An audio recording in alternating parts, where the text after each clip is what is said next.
Welcome to the Humankindness at Work podcast, where you'll hear inspiring stories of people just like you making a difference in their corner of the world. You'll hear how human kindness is at work and how you can be a part of it. I'm Jennifer Clark. Ready to be inspired? Here we go. My guest today lives with a unique awareness of time. Adam Wright has spent his entire career advocating for those who cannot advocate for themselves. Adam is currently the director of philanthropy at SHARE, a nonprofit in Vancouver, Washington that is advocating for equitable access to housing and food stability. But part of that career-long advocacy is seen in his storytelling, through his writing, documentary production, and public speaking. Adam's story of human kindness at work in his world will leave you asking yourself this question: how will I spend my life? Welcome to the podcast, Adam Wright. Thank you so much for having me. It really is an honor to be on the podcast, and I'm not sure I deserve all of the kind words you said. I'm just not trying to do my part, but I really appreciate it. Thanks for having me. Very, very glad that you said yes, and glad we got connected. I know that listeners are going to really enjoy hearing this part of your story that you're going to share. And I want to say thank you in advance because this requires a lot of vulnerability and courage to share. So thank you for that. We're going to jump in. We can't tell your entire life story, but your story doesn't begin with your wife, but it can't be told without her in it. So you two did something that most of us don't have the courage to do. Can you tell us about your sabbatical from normal life and why you did that?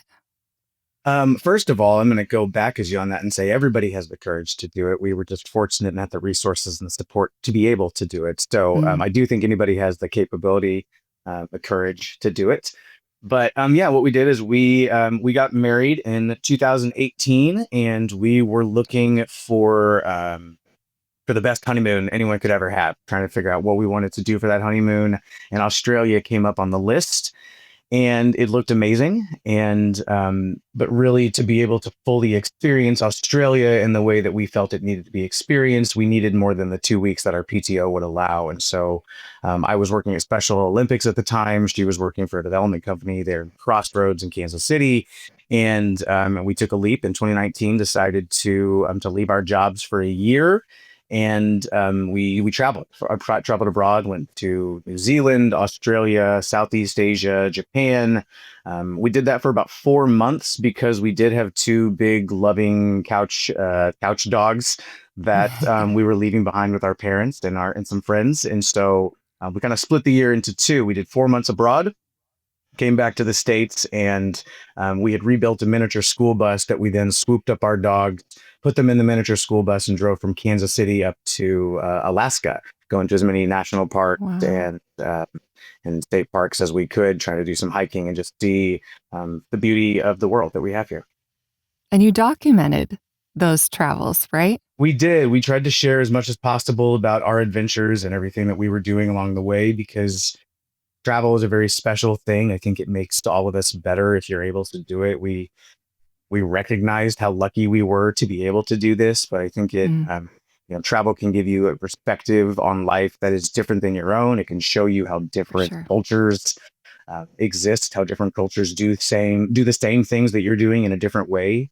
One of my favorite things is fruit tourism, going to different countries and eating the different fruits that they have. And so we love to document that as best as we could to our friends, to our family, anybody else that happens to come across our page, but just trying to document that as best we could. Yeah.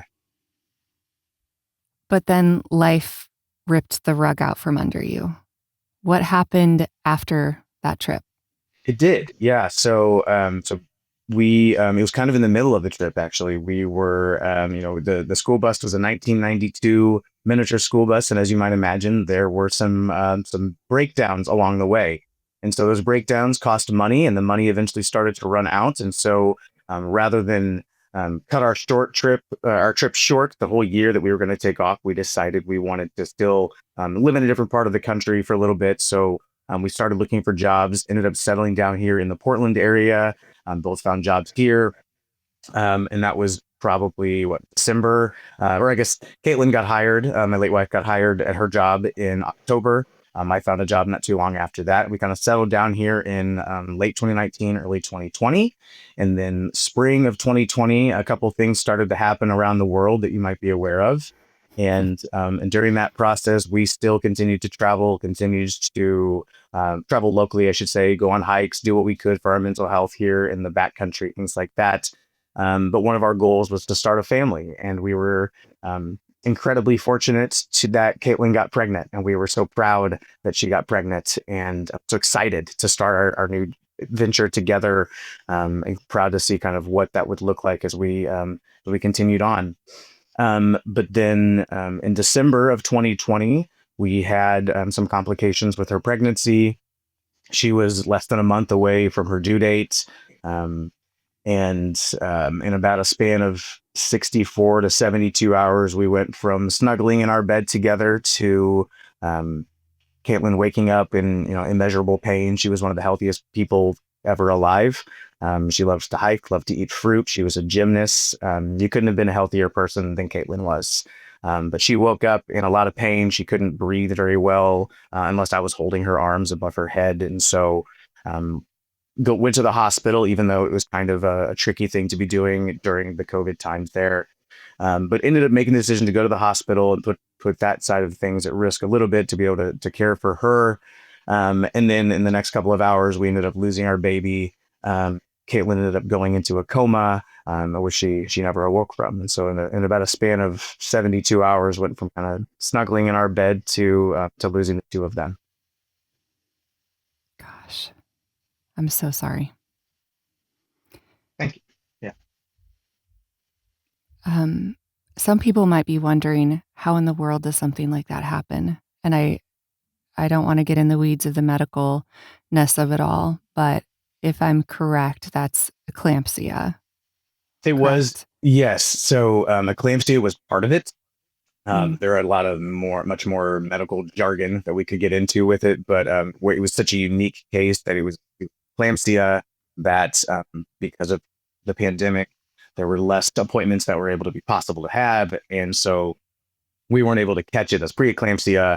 Eclampsia happened in addition to a couple of other things that were just, one of the physicians there said it was a once in a career type of case that they were dealing with. One of the worst this hospital that opened in the 1800s that I'd ever seen. And so it was, it was quick and it was unforeseen.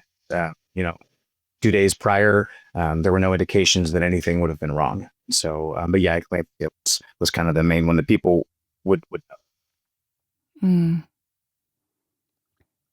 So you go from having this incredible experience, making memories with Kaitlyn, and life rips the rug out from under you, and you lose her and your son. Wow. You talk on social media about her and your son, and you've done some really remarkable things to honor both of them and their lives. And it's why I wanted you to come and share this today, because you posted something on LinkedIn recently about how we spend our dash on this planet. Can you expound on that a little bit? What's the dash and why does it matter? Yeah. So we talk about this dash. You look on gravestones and you see the first years and the last years, and there's that little dash in between the years. Or if you're watching a memorial service or something, there's always those numbers with the little dash in the middle. And I was at a foundation event recently in which they were honoring people of our community who were incredible givers, who wonderful philanthropists, and I got caught up in those little numbers, the dash between those numbers, and kind of doing these calculations of, oh, this one was here for 72 years, this one was almost 90 years, this one, and so I started thinking about that a little bit and realized that the math equation is not what's important. The number of years is not important at all. Sorry, I'm choked up here a little bit. You're allowed. Kaitlyn's math equation, the answer to that's 31. She had an incredible 31 years here on life. We were so fortunate to have 5 really incredible years. And I am proud, and I think she would be proud of what we did in those 5. Uh, Mm.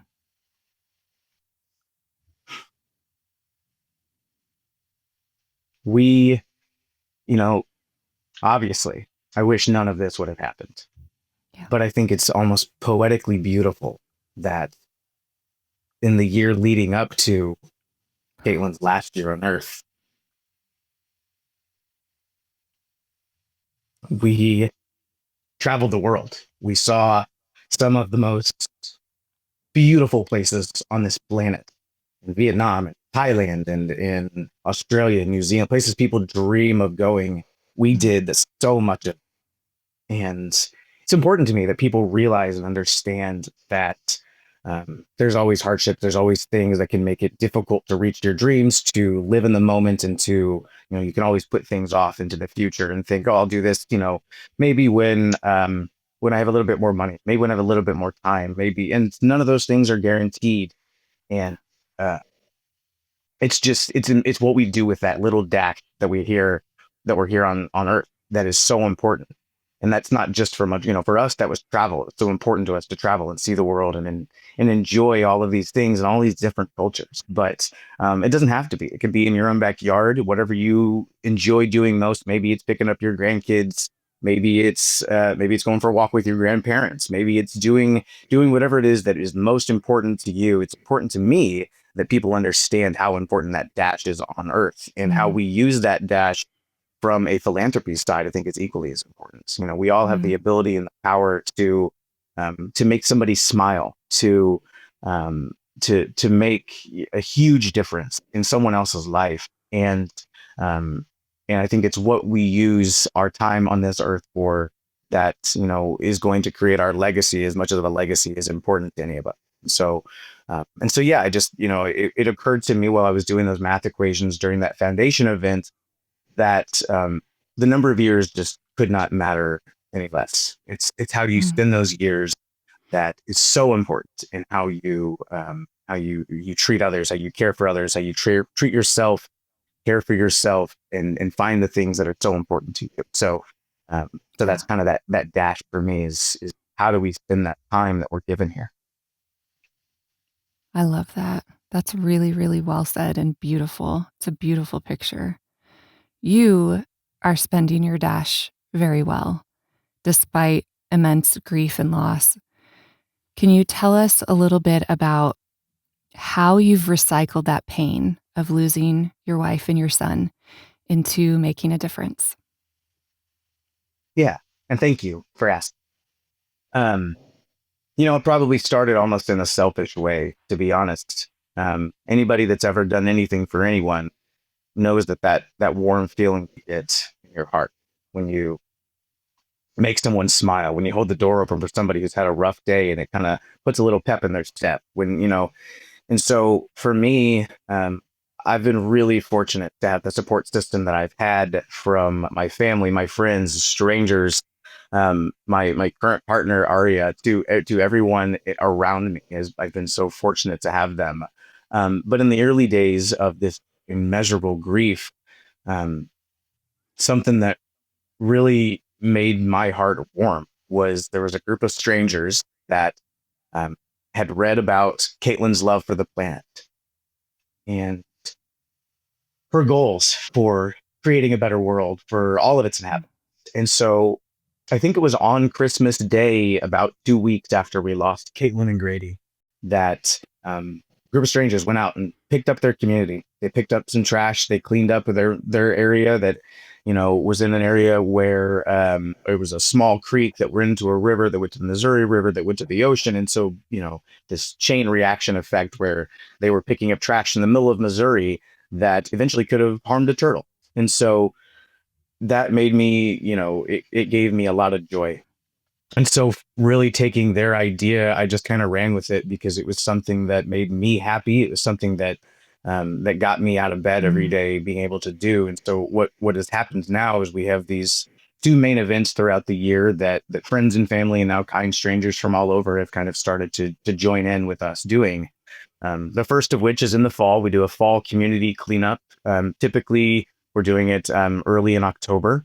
And this is in honor of Kaitlyn's love for the planet. We've called it the K&G cleanup, Kaitlyn's K&G cleanup for Kaitlyn and Grady, in which, a group of us come out every single year and we clean up the community. We find a park, find somewhere that has become a dumping ground for trash, for tires, for all of the junk that people decide they no longer need, and they don't have the desire to do something with it that's the right thing. So they find the easy thing and they dump it. Well, we don't like that. And so we have gone and started to pick up that area to clean up the area, make it a little bit prettier. And in addition to that, on the hardest anniversary that I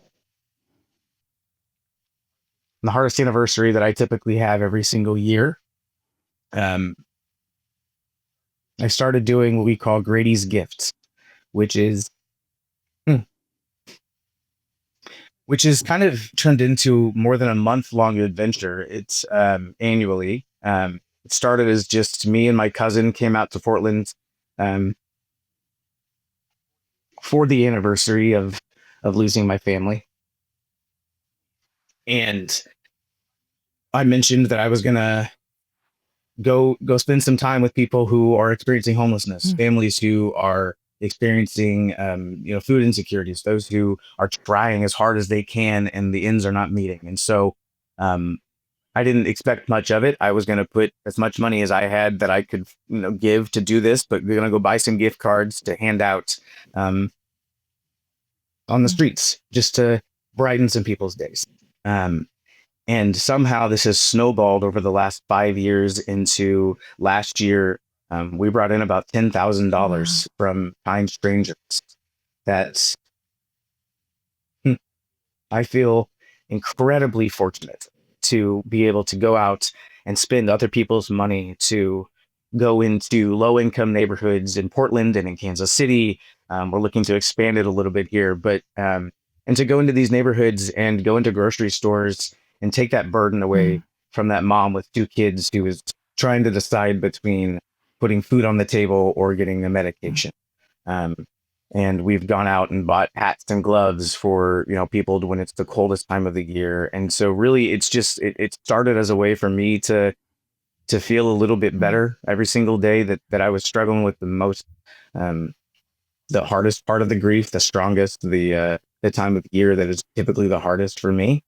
And it's turned into this beautiful thing where the community has really supported me in this, and I'm just so fortunate to be able to see the reactions on the faces of these people whose day really is brightened by this. It's been incredible having so much support in doing this, and I'm so thankful for everyone who has supported, because they don't get to see those reactions, they don't get to see the smiles, they don't get to get the hugs, the cries from people who genuinely have had their days, their weeks, their year turned around because of the kindness of strangers. And so yeah, every year we do a cleanup for Kaitlyn, and we do a gifts for Grady's Gift. This last year, I was very happy that we were able to pull enough money together that we are now supporting a mother of 2 who has two children who are under the age of, I think, 7. We got them a membership to a CSA in California, so that every week from June through November or so, they are able to go and get fresh produce every single week. Awesome. Flowers. There's a playground there, and so it's being able to. And if you're unfamiliar with the CSAs, it's a community supported agriculture. Okay. So typically people pay at the beginning of the year a lump sum, and then throughout the year, you just go and you get your produce, this fresh produce directly from a farm, and so there's no pesticides. It's a brilliant program. And so my cousin actually runs a CSA in Northern California. So it happens to work with a nonprofit in the community there to find a family to be able to support them, because they're struggling with food insecurity. And so anyway, yeah, that's kind of what we've been able to do. And I just continue doing it as long as I can, as long as people are able to support. And I just feel fortunate to be able to do it. And it's, it definitely, I think, makes a difference in the community, but it makes a difference for me too. first of all, I think it's cool that your love for fruit is like coming back around in this whole supporting the mom at the CSA. Just a little thing that popped into my head. The other thing I wanted to say, I don't know if our mutual friend who connected us told me every time he sees trash, he picks it up and he thinks of Kaitlyn, your late wife. I think that's so powerful. And in telling this story, it's going to be stuck in our heads now. And in that way, her memory gets honored in so many more lives. And so many more people are going to make a difference, you know? I just think that's so beautiful. It's a gift that keeps giving. I love that. And if I could tell one more Yes. quick story on that, why it's so important to me, why that makes me feel so good hearing that story that he has told me as well, is that we took a day when we were in Vietnam in Halong Bay. It's this beautiful emerald green waters with towering mountain-like structures that, it's a dream to visit the type of place. We rented kayaks one day while we were there and decided to kayak around and just look at the beauty of the world in front of us. And pretty soon after that, we realized that there was a lot of trash in this area, and there were turtles, fish, and all sorts of wildlife that were in danger because of this trash. And on our one day that we rented kayaks, and this is for a whole year where we were really tight on budget. I was working in a nonprofit. She was doing accounting. We weren't flush with cash at this point. So being able to rent kayaks for a day was a big deal for us at that time. And so the one day that we rented kayaks, instead of going around and just swimming and enjoying the area,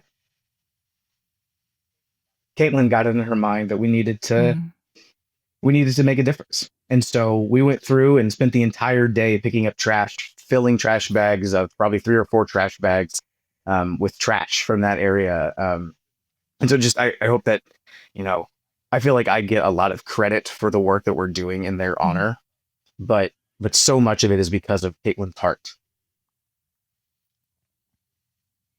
And in the goals that we had for Grady and how we wanted to raise him to live in this world. And so anyway, the story of hearing people pick up trash just on their walk, their everyday life, means so much to me because it like you said, Kaitlyn's goal, and I have a goal to make sure that remains out there in the world. I think it's beautiful that even beyond their own lives, they are still impacting this world. That's really powerful. So, Adam, this podcast community is full of people who want to make a difference. But I'm thinking about listeners who might be stuck in grief, maybe in a similar situation as you, or just in some sort of grief. We all go through hard stuff. And what if they have experienced a tragedy, but they don't want to stay stuck? They don't want to stay there. How do they move from grief to action? Yeah, that's a great question. And first of all, I think I just want to kind of say that I think it's really important not to compare grief. If we all compared every little thing or hard thing that we go through to the Holocaust, right, not many of us would have anything that we should complain about. And so I think, first of all, whatever anyone's going through, it matters. If it's bothering you, if it is causing you anxiety or trauma in any way, regardless of how you perceive it compared to others, it's important. And so I would first, I was really, really fortunate that I reached out to somebody who I really admire on social media at one point. And he had put a career on hold for his mental health. And he strongly advised me to see a therapist, see a counselor. And I did that for many years. And I still have her on speed dial anytime that I might need. And so first of all, I would encourage that. If you're a man, if you're a woman, it doesn't matter who you are, mental health is important. And I would recommend seeing a professional to help with that mental health struggle as you're going through your grief. So that's the first thing I would say. The second thing is to honor your emotions. It doesn't matter if something's hard, if something's fun, whatever you're feeling at the exact moment when you're feeling it, you're supposed to be feeling that emotion. And I would say lean into that emotion, even if it's hard, even if you're feeling guilty about being happy, even if it doesn't matter exactly what it is. The emotions that you're feeling, what you're dealing with, your grief are important, and they're there for a reason. And every emotion has a seat at the table, and they're all important in their own ways. And then from there, I wish I had a better answer of how to pull yourself up by your bootstraps. But I would just say, what's important to you is important, and find something that is important to you, whether that is in the social services world, whether that is being with your family, going for walks, whatever it is that you think you can do, do it. And the most important thing is do today what you need to do to get to tomorrow. And I saw a documentary one time that was something about, I'll give up tomorrow kind of thing. And the whole idea with this was that, today is today, and maybe tomorrow I'll give up, but not today. And then tomorrow comes, and it's like, well, tomorrow's the next day, tomorrow. And so I think all you have to do is get to the next day, however you can. And some of those days that's going to be laying in your room, crying as much as you possibly can. And that's okay too. But as long as you know that that's okay, and that you have a goal that you're trying to get towards, I think you have to try to go for that goal, and you have to decide what you want in life, and do what you can to get there. And that's, leaning on your community as much as you can. As I mentioned, seeing a mental health therapist, journaling, writing, whatever it is that's best for you to get those emotions how they need to be, do it. So that's good. Really good advice. Adam, if listeners want to connect with you, maybe on socials, or get involved in Kaitlyn's cleanup or Grady's gifts, how do they find you online? Yeah, thank you for that as well. I'm on Instagram at adubtogo, ADUBTOGO. I'm also on LinkedIn at Adam Wright 8789. I try to share a little bit about my journey on both of those places. If you're somebody that wants to help provide monetarily, I'm on Venmo and PayPal at APWQ44. I'm working on a better way to do that so people know where their money is going. And I do on social media, I typically post every single gift that we do, so people can kind of see the reaction. Well, not necessarily the reactions, but see the good that they're doing.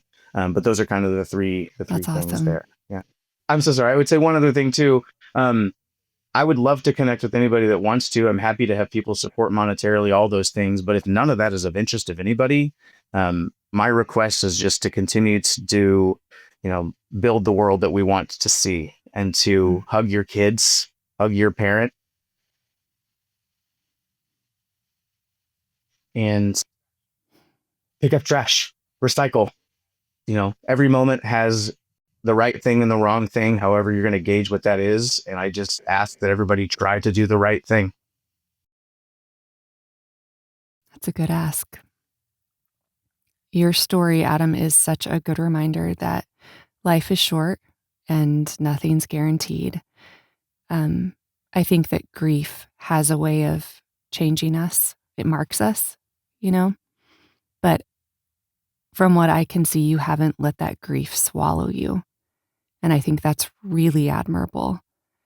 Thank you for being the kind of person that uses whatever energy you have to make the people and the world around you better. I think you're honoring your wife and Grady, your son, with the ways that you're making a difference. So thank you for being that kind of person and for being willing to share part of your story with us. We appreciate you being here. Thank you so much for having me. I appreciate what you're doing as well, telling these stories. It's such an important thing. Thank you. I'm honored. You're welcome. Take care. Thanks for listening to Human Kindness at Work. If you enjoyed today's episode, please like, share, and subscribe. It really helps get the word out so that more people can be inspired to make a difference right where they are. Until next time, look for ways that human kindness is at work around you. And don't just notice, be a part of it. See you next time.